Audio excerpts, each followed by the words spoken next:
Doctor Iqbal کی یہ نظم ہم نے ان کے مجموعہ کلام بانگ درا سے آپ کے لیے انتخاب کی ہے۔ اس نظم کا نام ہے ایک آرزو۔ اس کا پہلا شعر ہے: دنیا کی محفلوں سے اکتا گیا ہوں یارب، کیا لطف انجمن کا جب دل ہی بجھ گیا ہو۔ اکتا جانے کا مطلب ہوتا ہے تنگ آ جانا، بیزار ہو جانا۔ انجمن ویسے تو کہتے ہیں بزم کو، یا جہاں باہم مل کر لوگ بیٹھیں اس جگہ کو،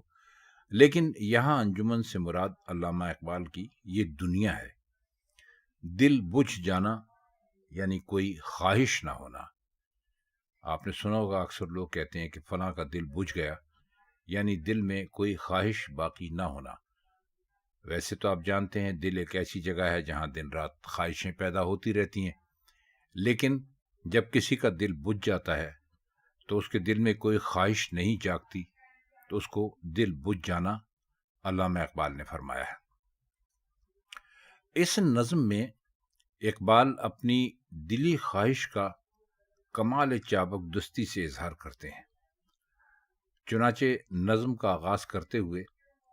وہ اللہ سے مخاطب ہیں اور اس طرح فرماتے ہیں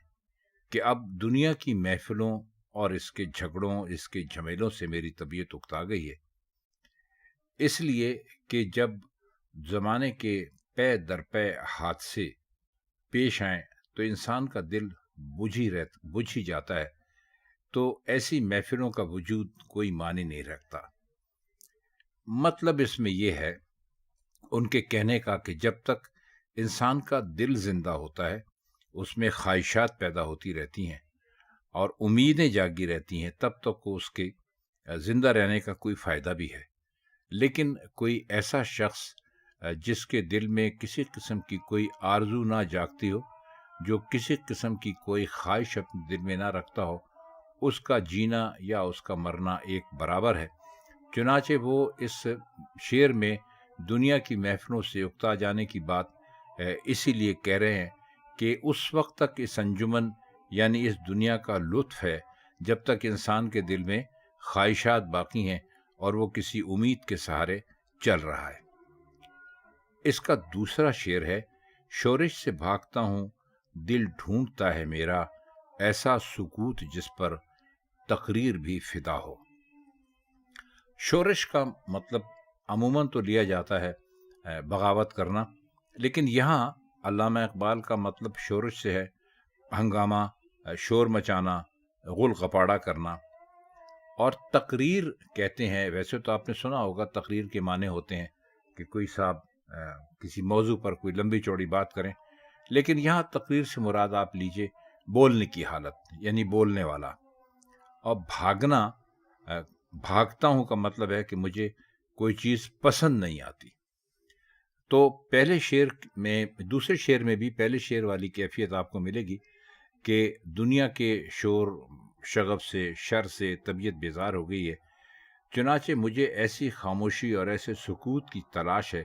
جس پر تقریر کو بھی رشک آئے۔ اب تقریر کو رشک آنے کا کیا مطلب ہے؟ یعنی ایک ایسی خاموشی جو کسی بھی دنیا کی کسی بھی گفتگو سے زیادہ بڑھ کر ہو۔ مطلب یہ گفتگو تو ایک پسندیدہ عمل ہے نا، اور خاموش رہنے میں تو پتہ ہی نہیں چلتا کہ اس آدمی کے دل میں کیا ہے، لیکن وہ کہتے ہیں کہ میں ایک ایسی خاموشی اور ایسا سکوت چاہتا ہوں کہ جس پر میرے بولنے سے زیادہ لوگوں کو رشک آئے، یعنی میری گفتگو سے زیادہ میری خاموشی کو لوگ پسند کرنے لگیں۔ تیسرا شعر ہے: مرتا ہوں خاموشی پر یہ آرزو ہے میری، دامن میں کوہ کے ایک چھوٹا سا جھونپڑا ہو۔ دامن سے مراد یہاں پر ہے وادی، اور کوہ کہتے ہیں پہاڑ کو، اور جھونپڑے کا مطلب آپ سب جانتے ہیں۔ خاموشی، خاموشی کو کہتے ہیں، خاموشی بھی کہتے ہیں، خاموشی بھی کہتے ہیں، تو یہاں علامہ نے خاموشی استعمال کیا ہے خاموشی کی جگہ۔ اب وہ جو ابھی ہم نے جو دو شعر آپ کو پڑھے اور سمجھانے کی کوشش کی، چونکہ یہ ایک آرزو ہے تو اس میں آپ کو ملتی جلتی خواہشات، ملتے جلتے مصرے اور ملتے جلتے اشعاری آپ کو ملیں گے تو کہتے ہیں کہ میں اب ایک بہت ہی پرسکون زندگی جو ہے وہ گزارنا چاہتا ہوں، ایسی زندگی پر میں قربان ہونا چاہتا ہوں،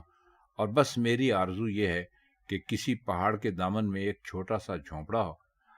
اور میں اس جھونپڑے میں پڑا رہوں اور اس ساری دنیا سے الگ تھلگ پرسکون زندگی بسر کر سکوں۔ علامہ اقبال نے پرسکون جھونپڑے کو کسی پہاڑ کے دامن میں بنانے کی خواہش کا اظہار کیوں کیا؟ اس لیے کہ عموماً ایک ایسی جگہ جہاں پر کوئی آتا جاتا نہ ہو، آپ کو پرسکون جگہ ایسی جگہ ہی مل سکتی ہے جو کسی پہاڑ کے دامن میں ہو، خاموشی ہو، الگ تھلگ ہو، اور اس الگ تھلگ جہاں دنیا میں میں اپنی ایک نیا جہان بساؤں۔ اب اس میں خاص ایک آپ بات نوٹ کیجیے گا کہ مختصر سا جھونپڑا، مختصر سے جھونپڑے کا مطلب یہ ہے کہ ایک ایسی جگہ جہاں پر ضروریات زندگی کا سامان کم سے کم ہو۔ وہ مکان بھی استعمال کر سکتے تھے، محل بھی کہہ سکتے تھے، لیکن ان تمام چیزوں میں محل ہو یا مکان ہو، ان تمام مقامات میں آپ کو بہت ساری اشیاء کی ضرورت پڑتی ہیں اس کو بنانے کے لیے، سنوارنے کے لیے، خوبصورت کرنے کے لیے۔ تو انہوں نے صرف ایک جھونپڑے کی آرزو اس لیے کی کہ جھونپڑا ایک ایسی جگہ ہے کہ جس کا تصور کرتے ہی آپ کے ذہن میں انتہائی سادگی کی ایک تصویر گھوم جاتی ہے کہ بھئی ایک جھونپڑی میں زیادہ سے زیادہ کیا ہو سکتا ہے، رہنے سہنے کا تھوڑا سا سامان، پانی پینے کا کٹورا یا کھانے پینے کی کوئی دو چار چیزیں۔ تو فرماتے یہ ہے کہ مجھے کسی قسم کی کوئی عیش و عشرت نہیں چاہیے، بس مجھے ایک جھونپڑا چاہیے، لیکن شرط یہ ہے کہ وہ کسی پہاڑ کے دامن میں ہو اور انتہائی خاموش جگہ پر ہو، جہاں سے میں دنیا سے الگ تھلگ ہو کر ایک بہت ہی پرسکون زندگی گزار سکوں۔ اگلا شعر ہے، آزاد فکر سے ہوں عزلت میں بھی دن گزاروں، عزلت میں دن گزاروں، دنیا کے غم کا دل سے کانٹا نکل گیا ہو۔ فکر سے آزاد کا مطلب ہے غموں اور دکھوں سے نجات مل گئی ہو۔ عزلت کہتے ہیں تنہائی کو، تنہائی کے کونے کو، اور دن گزارنا آپ نے سنا ہوگا، ایک محاورہ ہے، اس کا مطلب ہوتا ہے زندگی بسر کرنا۔ تو کہتے ہیں کہ ہو ایسا کہ انتہائی سادگی اور تنہائی میں دن گزارنے کے باوجود مجھے کوئی کسی قسم کا فکر نہ ہو، میں فکر و فاقے سے کی جو تردد ہے اس سے آزاد ہو جاؤں، اور یہاں دنیا کا کوئی ایسا غم نہ ہو جو میرے سکون کو برباد کر سکے۔ اب دیکھیے، ظاہر ہے کہ علامہ اقبال نے اس شعر میں جو اوپر کے اشعار ہیں، چونکہ نظم کا عنوان ہی ایسا ہے، تو ان کو مزید آگے بڑھایا انہوں نے کہ میں جھونپڑے میں بھی رہوں، لیکن مجھے کسی قسم کی کوئی فکر نہ ہو، اور دنیا کا کوئی ایسا غم نہ ہو جو میرے سکون کو خراب کر سکے، برباد کر سکے۔ تو جب آپ اپنی ضروریات بڑھا لیتے ہیں تو ظاہر ہے کہ آپ کو ان ضروریات کے لیے فکر بھی کرنا پڑتی ہے، دوڑ دھوپ بھی کرنا پڑتی ہے، اور بار بار آپ کو دنیا کے سامنے آنا پڑتا ہے۔ تو وہ کہتے ہیں کہ کچھ ایسی صورتحال ہو جائے کہ میں تنہائی میں ایسی جگہ پر اپنی زندگی باقی گزاروں جہاں پر مجھے کسی قسم کی کوئی فکر نہ ہو، اور جب فکر اس صورت میں نہیں ہو سکتی کہ میں دنیا کو حاصل کرنے کے لیے دنیا سے ٹکراؤں اور پھر دنیا کے غم میرے ساتھ لگ جائیں جو میرے سکون کو برباد کر سکیں۔ مقصد وہی ہے کہ انتہائی خاموش الگ تھلگ سی کوئی جگہ ہو جہاں پر میں ایک انتہائی سادہ زندگی گزار سکوں، اتنی سادہ کہ مجھے اپنی ضروریات کے لیے اس دنیا کے سامنے آنا نہ پڑے، اور جس کے نتیجے میں مجھے دنیا کے غم نہ جھیلنے پڑے۔ شعر ہے، لذت سرود کی ہو چڑیوں کے چہچہوں میں، چشمے کی شورشوں میں باجا سا بج رہا ہو۔ سرود بھی کہتے ہیں نغمہ یا گیت ہے، اور چہچہوں جمع ہے چہچہا کی، یعنی پرندوں کے بولنے کی آواز۔ آپ نے سنا ہوگا پرندوں کی چہچہاٹ اسی سے نکلا ہے۔ اور شورشوں ابھی آپ کو بتا چکے ہیں ہم، اس کا مطلب یہ جمع کی شورش ہے، مطلب وہی ہے یہاں پر ان کا غول یا شور۔ تو جب وہ جھونپڑا بنا لیا تو اس جھونپڑے میں کہتے ہیں کہ اگر مجھے کبھی موسیقی سننے کی ضرورت پیش آئے، کہ موسیقی انسان کو بہت پسند ہوتی ہے، تو جہاں پر میرا جھونپڑا بنا ہوا جو میرے رہنے کی جگہ ہو، اس کے گرد و پیش کی کیفیت یہ ہو کہ وہاں پر سوائے چڑیوں کی چہچہاٹ کے اور کوئی مجھے آواز سنائی نہ دے اور یہی میرے لیے نغمے ہوں، اور اگر باجا سننے کی مجھے ضرورت پیش آئے تو وہاں پر چشمے بہہ رہے ہوں اور چشمے سے جو پانی کی آواز پیدا ہوتی ہے وہ میرے لیے باجے کا کام کرے۔ مطلب یہ کہ فطرت کے زیادہ سے زیادہ قریب ہونا چاہتے ہیں اور کسی قسم کی مصنوعی موسیقی سے بھی کوئی لطف لینا نہیں چاہتے۔ ان کے لیے بس اتنی موسیقی کافی ہے کہ چڑیوں کی چہچہاٹ ہو، یعنی پرندے وہاں پر بولتے ہیں، ان کی خوبصورت آوازیں سنتے رہیں، اور موسیقی کے ساتھ جو ایک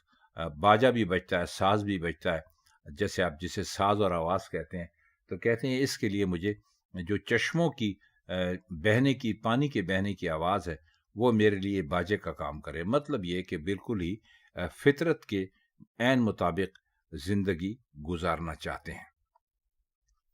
آخری شعر ہے، گل کی کلی چٹک کر پیغام دے کسی کا، ساغر ذرا سا گویا مجھ کو جامے جہاں نما ہو۔ چٹک کر یعنی کھل کر، کلی کا کہتے ہیں کلی چٹکتی ہے تو کلی کھلتی ہے، آپ سب اس کا مطلب بہت آسانی سے سمجھ سکیں گے اور جانتے بھی ہوں گے۔ کسی کا، کسی سے مراد ہے محبوب حقیقی، یہاں پر آپ محبوب حقیقی ہی مراد لیجئے گا، محبوب مجازی نہ لیجئے گا، کیونکہ یہ ساری گفتگو، اس کا سارا جو لب لباب ہے اور یہ ساری گفتگو کا جو انداز ہے، یہ محبوب حقیقی یعنی خدا کی ذات سے یہ ساغر کہتے ہیں شراب کے پیالے کو، اور کلی آپ کو معلوم ہے کس کو کہا ہے، جامع جہاں نما، ایسا پیالہ جس میں دنیا نظر آئے۔ اب یہ جامع جہاں نما کے پیچھے بھی کہانی ہے کہ ایران کا کوئی بادشاہ تھا،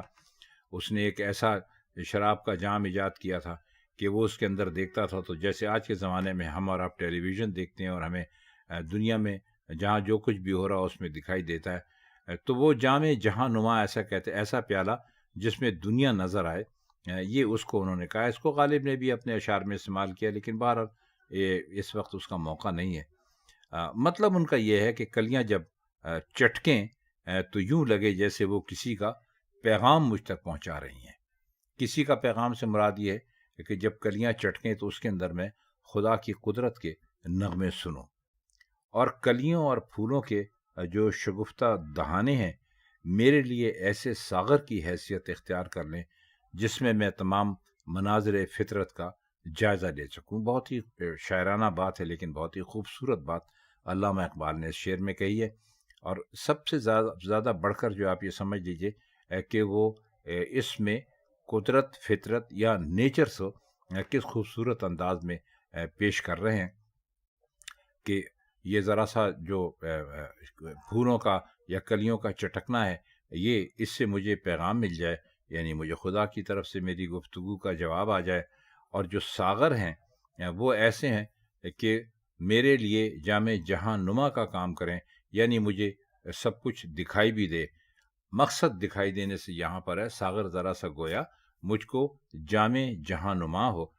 اس سے مراد ان کی ساری یہ ہے کہ میرے دل کی آنکھیں کھل جائیں اور میں وہ کچھ بھی دیکھ سکوں جو عام آدمی نہیں دیکھ سکتا۔ یہ علامہ اقبال کی نظم کے چند مشکل اشعار اور مشکل الفاظ کے معنی تھے جو ہم نے آپ کی خدمت میں پیش کیے۔ آج کے لیے اتنا ہی، اب ہم چاہتے ہیں آپ سے اجازت۔ خدا حافظ۔